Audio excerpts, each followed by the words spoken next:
Y si el envejecimiento, sobre todo el femenino, no fuera una sola cosa, un único evento, sino una cascada de cambios que están todos conectados.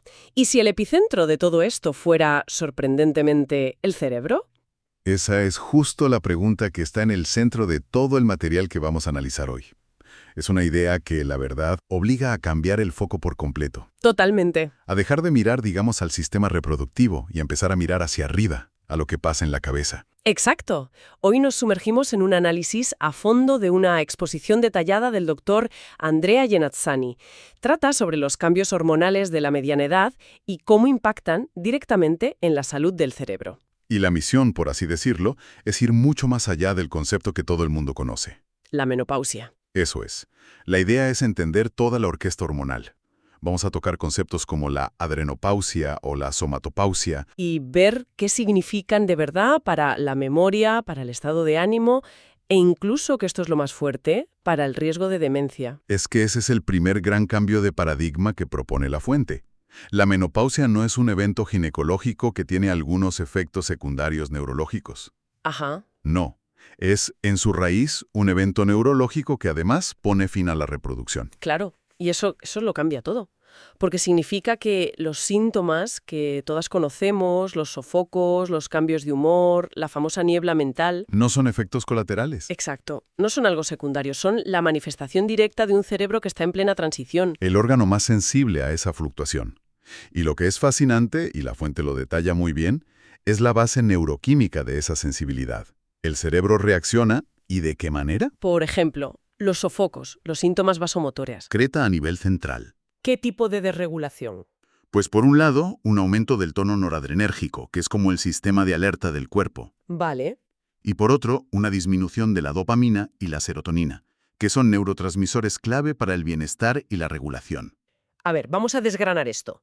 Sube el sistema de alerta y bajan los reguladores del bienestar. En la práctica, ¿cómo se traduce eso en sentir que te prende fuego el cuerpo de repente? Pues se traduce en que la zona de termoneutralidad del hipotálamo, que es, digamos, el termostato del cuerpo, Sí. su margen de maniobra se encoge de una forma drástica, se vuelve hipersensible. ¿Hipersensible cómo? Si antes tu cuerpo podía tolerar una variación de, pongamos, 1 grado sin reaccionar, ahora una mínima variación de 0,2 grados le hace pensar que se está sobrecalentando. Vaya. Y entonces activa, de forma totalmente exagerada, los mecanismos para enfriarse.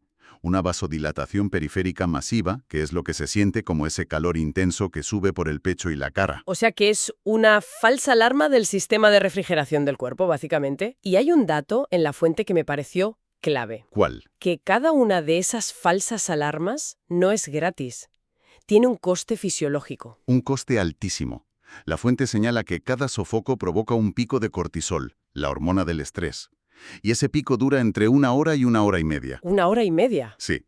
Ahora, imaginemos el impacto acumulado de tener 5, 10 o 15 de estos episodios al día. Claro. No hablamos de un estrés puntual. Se convierte en un estado de estrés fisiológico crónico. Y eso impacta en todo, pero sobre todo en el cerebro. Claro. Si el cerebro está siendo bombardeado con cortisol constantemente y a la vez le faltan dopamina y serotonina, entonces la niebla mental, la irritabilidad o la ansiedad, de repente tienen todo el sentido del mundo. Exactamente. No son cosas separadas, son la consecuencia directa de esa misma tormenta. Están intrínsecamente ligados. Y a esa desregulación de neurotransmisores se le suma otro factor crucial que menciona la fuente. ¿Cuál? Una disminución de la actividad del sistema GABA, que es, por así decirlo, el gran sistema de calma del cerebro, nuestro freno de mano natural. O sea, menos calma. Y por si fuera poco, también hay una caída de neuroesteroides protectores que el propio cerebro fabrica, como la alopregnanolona, de la que seguro que hablaremos más. Es la tormenta perfecta. Menos calma, menos protección y un sistema de respuesta al estrés en alerta constante. Esto ya es un cambio de perspectiva enorme. Pero según las fuentes, si nos centramos solo en el estrógeno y la progesterona de los ovarios, estamos viendo solo una pieza del puzzle. Eso es. Se argumenta que, en realidad, hay 3 procesos hormonales sucediendo a la vez. Efectivamente. La fuente los describe como 3 pausas que ocurren más o menos a la vez, y es fundamental diferenciarlas para entender la magnitud del cambio. La primera es la menopausia, La que todos conocemos. el envejecimiento de los ovarios, el agotamiento de los folículos y, en consecuencia, el cese de la producción de estrógeno y progesterona ovárica. Vale, esa es la que está en boca de todos. Pero luego está la segunda, la adrenopausia, un concepto del que, sinceramente, se oye hablar poquísimo. Y es un error tremendo, porque su impacto es enorme. La adrenopausia se refiere a una disminución progresiva y muy significativa de los andrógenos. Como la DHA. La DHA y sus derivados, sí. Los producen las glándulas suprarrenales. Y mientras estas hormonas que son de vitalidad bajan, el cortisol, la del estrés que ya hemos mencionado, tiende a aumentar. Se crea un desequilibrio. Y los datos que aporta la fuente sobre esta caída son brutales. Son demoledores. Una mujer de 40 años ya ha perdido aproximadamente el 50% de los andrógenos totales que tenía en su juventud. ¿El 50% a los 40? Sí, y a los 70 años esa pérdida es de casi el 80%. Es una caída en picado. Espera. Un 80%. Es una cifra increíble. Honestamente, ¿por qué no se habla más de la adrenopausia si el impacto parece ser tan masivo? Parece un fallo garrafal en cómo comunicamos la salud femenina. Pues yo creo que hay varias razones. Históricamente, la salud femenina en esta etapa se ha enfocado casi exclusivamente en la reproducción. Claro, en el fin de la fertilidad. Exacto. El estrógeno era el protagonista, los andrógenos se consideraban hormonas masculinas, que es una visión simplista y errónea. Además, es más complejo medir sus niveles y entender su función. Pero sus efectos son muy claros. Clarísimos. La fuente lo señala. Afectan directamente a la libido, a la masa muscular, la sarcopenia, a la función cognitiva y esa sensación general de bienestar y energía. Ignorarlos es ignorar una parte fundamental del envejecimiento. Vale, tenemos menopausia y adrenopausia. ¿Y la tercera? La somatopausa. Correcto. Es la disminución en la producción de la hormona del crecimiento y su mediador, el IGF-1, por parte de la hipófisis. Esta hormona es clave para reparar tejidos, mantener la masa muscular, los huesos, el metabolismo. Y cuando juntas las tres pausas... ¿Entiendes el impacto sistémico? No es que se apague un interruptor, es que se está bajando la intensidad de 3 reguladores maestros a la vez. Afecta al metabolismo, provocando ese cambio hacia la acumulación de grasa visceral, a la salud cardiovascular, a los huesos y, de forma crucial, al cerebro. Con este panorama de triple apagón, volvamos al cerebro. ¿Cómo se las arregla para funcionar si le están quitando todas estas señales químicas y, por lo que entiendo, también le están cambiando su fuente de energía? Ese es otro de los puntos más fascinantes. Es un cambio metabólico progresivo que empieza incluso años antes de la última regla, en la perimenopausia. Ajá. El cerebro, que es un consumidor voraz de energía, empieza a tener más dificultades para usar su combustible preferido y más eficiente, la glucosa. Hay una reducción del metabolismo de la glucosa. Una reducción medible. Sí. ¿Y por qué ocurre? ¿Por qué de repente al cerebro le cuesta usar su gasolina? El estrógeno actúa como una especie de llave que facilita la entrada de glucosa a las neuronas. ¿Es una analogía perfecta? El estradiol, concretamente, ayuda a regular la captación y el uso de glucosa en las células cerebrales. Claro. Cuando los niveles de estradiol empiezan a fluctuar y a caer, esa llave funciona peor. Y cuando al cerebro le cuesta usar su energía principal, tiene que buscar rutas alternativas menos eficientes, y eso genera problemas. ¿Qué tipo de problemas? La fuente lo describe como una cascada. Esta crisis energética desencadena una inflamación de bajo grado a nivel cerebral, con un aumento de citoquinas inflamatorias como el TNF-alfa. Y esto, a su vez, genera un aumento del estrés oxidativo. Es como si al motor del cerebro no solo le costara quemar la gasolina, sino que al intentarlo llenara todo el sistema de humo tóxico que va oxidando las piezas por dentro. Exactamente.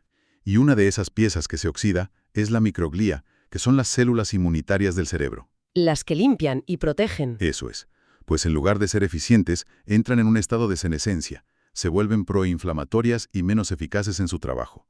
Todo este fenómeno se amplifica muchísimo durante la perimenopausia, creando un entorno cerebral mucho más hostil y vulnerable. Si el cerebro se está quedando sin la ayuda externa de los ovarios y las suprarrenales y sufre esta crisis energética, ¿tiene algún plan B? ¿Algún mecanismo de defensa propio? Lo tiene. Y es otra de las claves del material. El cerebro tiene su propia farmacia interna, su capacidad para fabricar lo que conocemos como neuroesteroides. Los fabrica él mismo. Él mismo. Coge el colesterol que le llega por la sangre y a través de unas enzimas lo transforma para producir sus propias hormonas protectoras. Es importante destacar, como hace la fuente, que no produce corticoides como el cortisol, sino otras moléculas con funciones muy distintas. ¿Y cuál es el ejemplo más importante de estas moléculas? El ejemplo clave que se menciona es la alopregnanolona. Es un metabolito, un derivado de la progesterona. Su importancia es enorme porque es el modulador positivo más potente que conocemos del receptor GABA, el sistema de calma del que hablábamos antes. El mismo. Tiene un potentísimo efecto calmante, ansiolítico y estabilizador del estado de ánimo. Ah, o sea que el cuerpo, a través de los ovarios, produce progesterona y el cerebro usa esa progesterona como materia prima para fabricar su propio ansiolítico natural. Precisamente. Pero aquí está el problema. Cuando llega la menopausia y la producción de progesterona oválica cesa, el cerebro pierde su principal fuente de materia prima para fabricar este neuroprotector clave. Es una doble pérdida. Es una doble pérdida. Pierdes la progesterona sistémica y, como consecuencia, la capacidad de producir tu protector cerebral endógeno. El cerebro queda mucho más expuesto, mucho más vulnerable. Y esta vulnerabilidad creciente, esta doble pérdida, nos lleva al dato que para mí es el más impactante y diría que alarmante de todo el material. La conexión directa con el riesgo de demencia. Es sin duda el punto más provocador. La fuente presenta los datos del Cash County Study, un estudio observacional muy importante. El dato de base es conocido. Que las mujeres tienen más riesgo de Alzheimer. Exacto, una incidencia que llega a ser 3 veces mayor que la de los hombres. Que es algo que hemos oído a menudo, pero que a veces se atribuye a que las mujeres viven más o a otros factores. Sí, se suele despachar con explicaciones un poco vagas. Pero este estudio encontró un matiz que lo cambia absolutamente todo. Así. Observaron a un grupo de mujeres dentro de ese estudio que habían utilizado terapia hormonal sustitutiva durante más de 10 años. Y lo que vieron en ellas fue asombroso. ¿Qué vieron exactamente? Que en ese grupo, la diferencia de género de 3:1 en el riesgo de Alzheimer desaparecía por completo. ¿Cómo que desaparecía? No se reducía un poco, no. Se borraba. Su riesgo se igualaba al de los hombres. Volvía a lo que la fuente llama la tasa base típica de la especie. Un momento. Repitámoslo porque es muy potente. Desaparece por completo. El riesgo vuelve a ser el mismo que el de los hombres. Eso es revolucionario. Lo es. Porque la implicación que se extrae de aquí es que ese riesgo extra de demencia no es una condición biológica inherente a ser mujer. Exacto. Es una consecuencia directa de la deprivación hormonal que sufren las mujeres y los hombres no. Esa es la implicación, y es una bomba. Sugiere que esa vulnerabilidad específica de género frente al Alzheimer podría no ser una fatalidad, sino un fenómeno modificable que está directamente conectado con la pérdida de hormonas en la mediana edad. Vale. Si la evidencia apunta tan claramente a la pérdida hormonal como un factor de riesgo clave, la propuesta terapéutica parece obvia, pero la forma en que la plantea la fuente es bastante radical. Es radical porque cambia el objetivo. El argumento del Dr. Genassani es a favor de una terapia hormonal que es personalizada y, esto es lo más rompedor, a largo plazo. No solo para los sofocos. No se trata solo de dar estrógenos para aliviar los sofocos durante un par de años. El concepto es un cóctel hormonal fisiológico. Un cóctel. ¿A qué te refieres? ¿A no centrarse solo en el estrógeno? La propuesta es reponer, de forma segura y personalizada, todo lo que se ha perdido. Estradiol, progesterona natural micronizada, que es la materia prima para la alopregnanolona. Exacto. Y también los andrógenos, como la DHEA, que hemos visto que son cruciales. El objetivo no es tratar un síntoma, sino abordar la vulnerabilidad de fondo del cerebro y de otros sistemas para promover un envejecimiento global más saludable. Pero esto choca frontalmente con la recomendación que se ha escuchado durante décadas de usar la dosis más baja durante el menor tiempo posible. ¿Qué ha cambiado para que ahora se proponga una terapia que podría ser de por vida? Lo que ha cambiado es el entendimiento del problema. La recomendación de corto plazo venía de ver la menopausia como un periodo de transición con síntomas molestos. Pasaban los sofocos y se retiraba. Justo. El nuevo paradigma lo ve como el inicio de un estado de deficiencia hormonal crónica con consecuencias a largo plazo. Osteoporosis, enfermedad cardiovascular, neurodegeneración. Claro. Desde esa perspectiva, la terapia no es una intervención artificial, sino una forma de mantener el curso de la naturaleza. de no dejar al cuerpo privado de unas moléculas para las que está diseñado. Es un enfoque más parecido a cómo tratamos el hipotiroidismo, por ejemplo. No se da tiroxina solo hasta que te sientes mejor. Exacto, se da de por vida para reponer una función que se ha perdido. Suena muy lógico, pero el miedo a los riesgos, especialmente al cáncer de mama o a los trombos, sigue muy presente. ¿Cómo se aborda esa parte? La fuente es muy clara en este punto. La clave es la personalización y la seguridad. No es una solución universal. Se recalcan mucho las contraindicaciones absolutas, como antecedentes de cáncer de mama. Claro, eso es fundamental. Y se subraya la importancia de adaptar la vía de administración. Por ejemplo, la vía transdérmica, en geles o parches, es mucho más segura que la oral en cuanto al riesgo de trombosis porque evita el primer paso por el hígado. O sea que hay opciones más seguras. Para mujeres con sobrepeso o factores de riesgo cardiovascular, la vía transdérmica sería la de elección. Se trata de medicina de precisión. Entonces, para resumir la idea principal, la transición a la menopausia es mucho más que el fin de la fertilidad. Es una ventana crítica para la salud cerebral a largo plazo. Sí, Un proceso complejo que involucra a múltiples sistemas hormonales y que deja al cerebro en un estado de vulnerabilidad. exacto. La síntesis final que nos deja la fuente es que necesitamos reformular por completo nuestra comprensión del envejecimiento femenino. En lugar de verlo como un declive inevitable, podría considerarse un estado de deficiencia hormonal tratable. Un proceso modificable. Eso es, un proceso en el que mantener un equilibrio hormonal fisiológico de forma segura es una estrategia clave para la neuroprotección. La fuente presenta un argumento muy potente a favor de la terapia hormonal, no como un apaño para los sofocos, sino como una herramienta para un envejecimiento más saludable. Y esto deja una reflexión final en el aire, una pregunta que va más allá de la menopausia. A ver, Si este proceso, que aceptamos como una parte normal del envejecimiento, tiene una base biológica tan clara y potencialmente modificable, ¿cuántas otras cosas que achacamos simplemente a la edad son en realidad procesos fisiológicos que aún no hemos aprendido a entender y a modular?